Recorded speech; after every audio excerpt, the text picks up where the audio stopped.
तो सस्टेनेबिलिटी यूपर्स आपको यह एक छोटा नाटक प्रस्तुत करता है जो कि भारत में होने वाले बुजुर्गों के साथ दुर्व्यवहार के सबसे आम रूपों को प्रदर्शित करता है। हमारी कहानी दो परिवारों के इर्द गिर्द घूमती है। आइए हम मिलवाते हैं आप उन सभी से। पहला है शर्मा परिवार, जिसमें प्रेम, अपनी पत्नी सीमा और दो प्यारे बच्चे अर्जुन और पाखी हैं। दूसरा है शक्ति परिवार, कमल, उनकी पत्नी शिवानी और उनकी इकलौती बेटी नव्या। हमारी कहानी वर्ष 2000 में शुरू होती है। शर्मा और शक्ति परिवार रात के खाने पर इकट्ठा हुए हैं। रात के खाने के बाद बच्चे खेल रहे हैं जबकि बड़े बातें कर रहे हैं। सुनो प्रेम, तुमने जो अपने माता पिता के साथ किया उस बारे में अपने बच्चों को कैसे बताया? क्या इससे उन पर कोई असर नहीं पड़ा?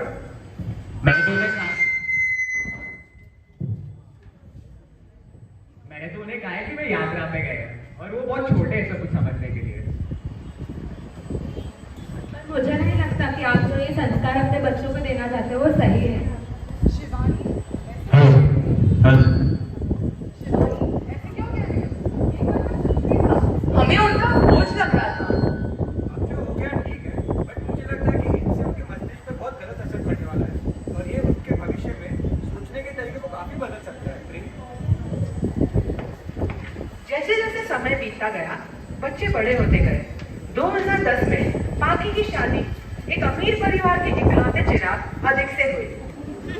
अर्जुन ने 2012 में काव्या से शादी की और 2015 में उन्होंने एक सुंदर बेटी सावी को जन्म दिया।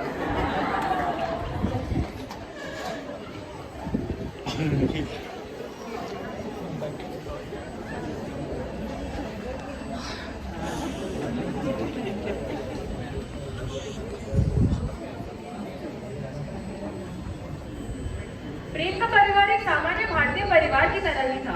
सब कुछ ठीक था, पर अचानक से 2021 में परिवार को एक बड़ा झटका लगा, खासकर सीमा को। प्रेम कोविड-19 की चपेट में आ गए। बीमारी गंभीर हो गई और प्रेम का निधन हो गया। सीमा ने अपने जीवन साथी को खो दिया। वह सदमे में थी। प्रेम के न रहने की बात को स्वीकार करने में उसे काफी समय लगा। प्रेम की इच्छा के अनुसार उनकी सारी संपत्ति और सामान लीला को प्राप्त हो गई। पहले तो अर्जुन और काव्या ने सीमा का बहुत ध्यान रखा, लेकिन धीरे धीरे सब बदलता गया। कुछ दिनों बाद सीमा के घर पर शाम के 6 बजे सावी स्कूल से घर आती है।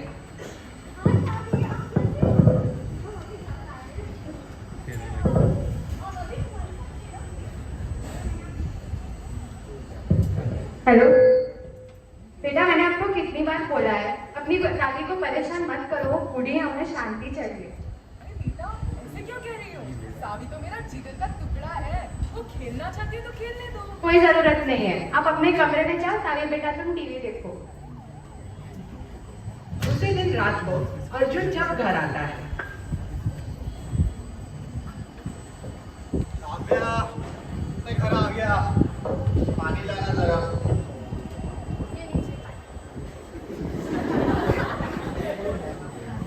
आज मैंने डिनर में आपका फेवरेट डोसा बनाया, जल्दी से फ्रेश हो जाइए। अरे बेटा, तुम आ गए। सुनो ना, मेरी ना बीपी की दवाइयाँ खत्म हो गई है, जरा ला देना। मामू अब भी घर आए ऑफिस से, आप खुद जाकर दवाई लाइए। उन्हें क्यों बोल रहे हैं? सर क्यों है? बेटा है मेरा, माँ के लिए दवाई नहीं खा सकता। ऐसी क्या उल्टी बातें कर रही हो? उल्टी बात नहीं है, लेकिन अरे यार बस, काव्या जाके खाना बनाओ। माँ प्लीज आप घर जाइए, बस रूम में जाइए। अगले दिन दोपहर को काव्या से झगड़ने से अच्छा है कि मैं पाखी और जमाई राजा को मिलाती हूँ।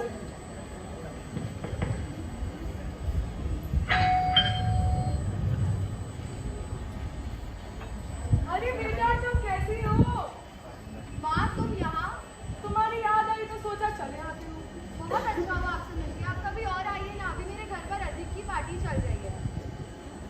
अरे पाकी कहाँ हो? माँ जल्दी जाइए से ना, आओ। परेशान मत कीजिए। बेटा सुनो, माँ तो मुझे ताने मारना, ये तो मारती रहो, मैं जा रही हूँ। ये क्या हो गया मेरे साथ? मेरी ही बेटी ने मेरे मुंह पर दरवाजा मार दिया। मैंने उसे किसी भी चीज के लिए कभी ना नहीं कहा है और अभी ऐसा व्यवहार।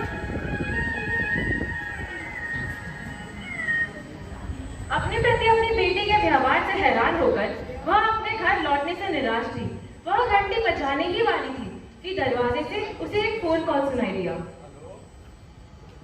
अरे ये क्या यार, माँ कल घर आई थी, तुमने उन्हें ऐसे कैसे आने दिया?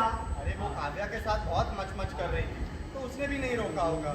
वो सब मुझे नहीं पता, वो तुम्हारी प्रॉब्लम है, तुम उनसे निपटे, मेरे लाइफ में इंटरफेयर नहीं करनी चाहिए वो। भगवान, ये क्या हो गया? मैंने और प्रेम जी ने उसे इतने अच्छे तरीके से पाला, अबे ये है ये ममता का सिला? ये क्या है?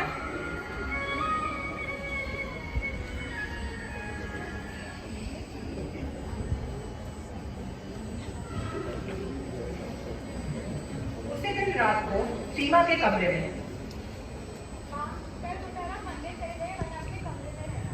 कल मेरी पार्टी है, मैं नहीं चाहती कोई आपसे मिले। मैंने अच्छे से रिक्वेस्ट किया, प्लीज मान लीजिए। अगले दिन दोपहर को किटी पार्टी में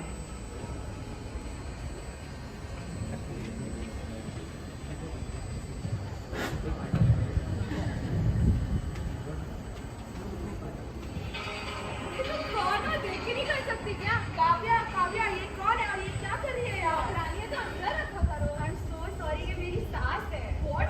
You live with your in-laws? Oh my God, that's so cool. सास and बहू? Kavya, why do you guys have old-fashioned thoughts? So much to being a संस्कारी बहू. हाँ, मैंने आपको बोला था ना रूम में रहने के लिए, आप क्यों बाहर आए हो? आपने मुझे शर्मिंदा किया सबके सामने, जाओ कमरे में। उसी दिन रात को जब अर्जुन घर आता है तो काव्या अर्जुन के कान भरती है। अब आप समझे माने क्या किया है? ये कैसा व्यवहार है? माँ, ये क्या है माँ?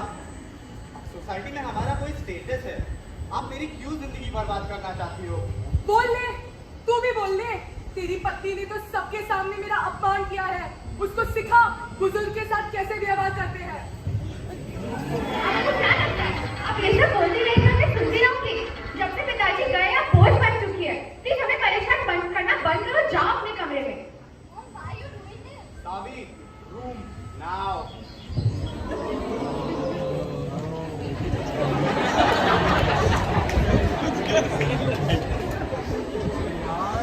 कुछ दिनों बाद सीमा के घर में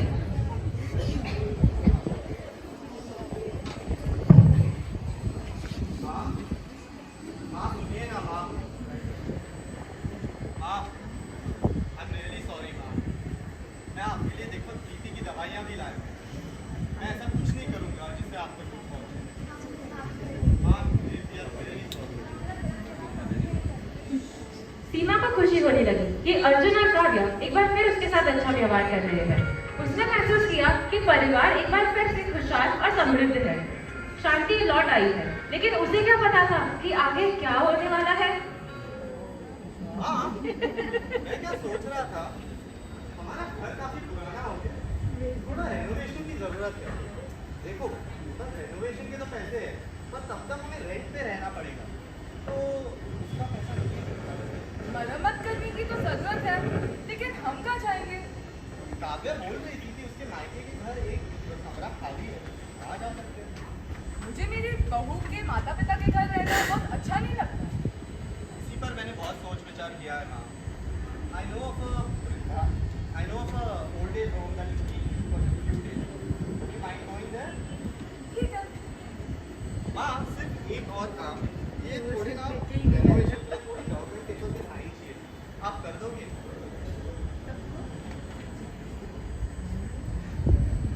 और इसी तरह अगले दिन अर्जुन सीमा को उस ओल्ड एज होम छोड़ आया, मगर सीमा को क्या पता था कि यह कुछ दिन का रहना हमेशा के लिए होने वाला था। नमस्कार माँ जी, आपका हमारे वृद्धाश्रम में बहुत स्वागत है। ये आपका कमरा रहेगा और ये हमारा कॉमन रूम है। यहाँ में आपको कोई भी चीज़ की जरूरत हो तो आप कृपया मुझे बताएं। आइए अभी मैं आपको इनसे मिलवा रहा हूँ। आप कहना क्या चाहते हैं? मैं तो यहाँ बस कुछ दिनों के लिए तो हूँ, अपने घर के मरम्मत होने तक। ऐसा ही है। मेरे बेटे ने भी मुझे यहीं से छोड़ा था। उसको शहर के बाहर कुछ काम है और वो मुझे घर पे अकेले नहीं छोड़ सकता। वास्तव में पता नहीं आजकल की पीढ़ी को क्या हो गया है, बस अपने माता पिता को छोड़ के चले जाते हैं। मेरे काव्या अर्जुन आएंगे और जरूर आएंगे, हम सब देखोगे। एक महीने बाद वृद्धाश्रम में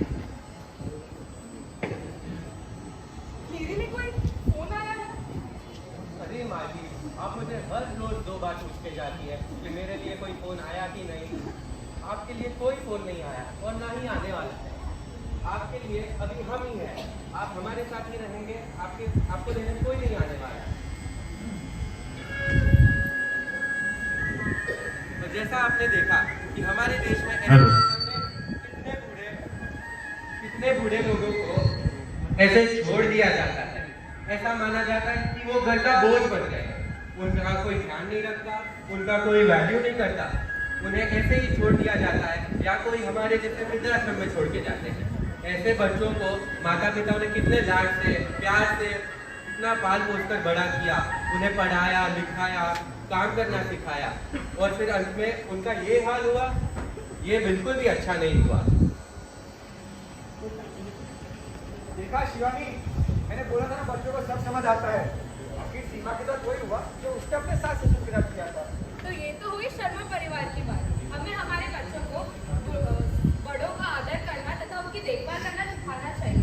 जब भी कोई बड़ा व्यक्ति या बुजुर्ग मिले जिसको हमारी मदद चाहिए तो हमें उनकी मदद करनी चाहिए, ये हमारा कर्तव्य है। हमेशा मतभेद होते रहते हैं, पर अगर आप और वे प्रयास करें तो एक समायोजित कर लेंगे। धन्यवाद।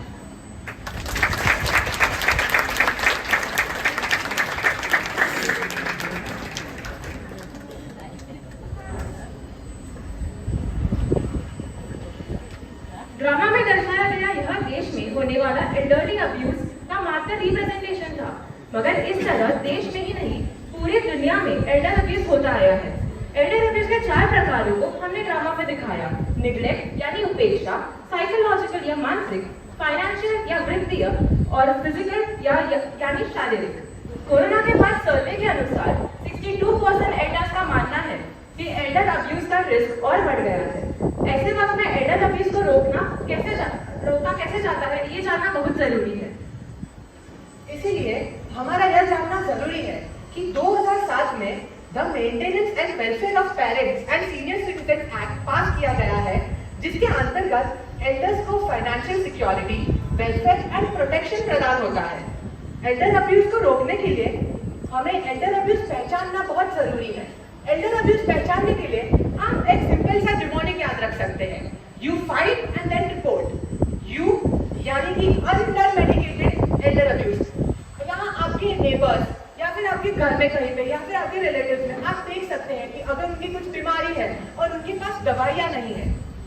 एफ यानी फाइनेंशियल चेंजेस। यदि आपको कभी वो आपके साथ बातें करें तो आप यहाँ ऑब्जर्व कर सकते हैं कि उनके बैंक स्टेटमेंट में कोई बड़ा ट्रांजैक्शन दिख रहा है। आई यानी आइसोलेशन। आइसोलेशन यानी घर के सदस्य, फैमिली मेंबर्स, केयर टेकर्स वो है जो उन्हें निग्लेक्ट करते हैं, उनसे ज्यादा बातें नहीं करते। एन यानी निग्लेक्ट फ्रॉम एनीवन एल्स। मतलब अगर अपने बच्चों को रोकना बात करने से, उनसे माँ बाप से बात करने से बाकी किसी को ना बोलना। एंड डी अगर वे खुद डिप्रेस दिखते हैं, कंफ्यूज दिखते हैं। अगर आप इनमें से कोई भी सिम्टम देखते हैं तो आप ये रिपोर्ट कर सकते हैं। आप लिखित कंप्लेंट नजदीकी पुलिस स्टेशन में दे सकते हैं अगर कोई उपेक्षा ज्यादा बढ़ जाती है। मुंबई पुलिस ने एल्डर लाइन की पहल की है जो स्पेशली सीनियर्स के लिए है। ये टोल फ्री नंबर है 1090। Thank you.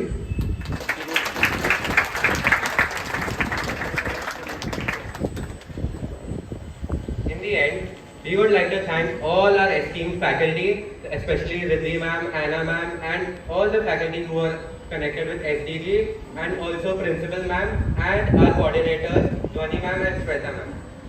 Shweta ma'am.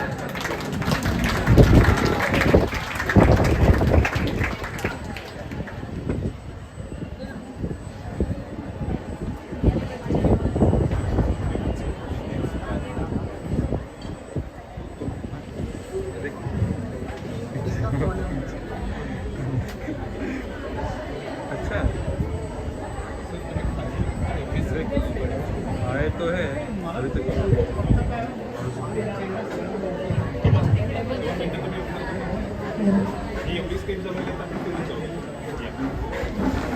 Search नहीं पड़ी मुझे पता है।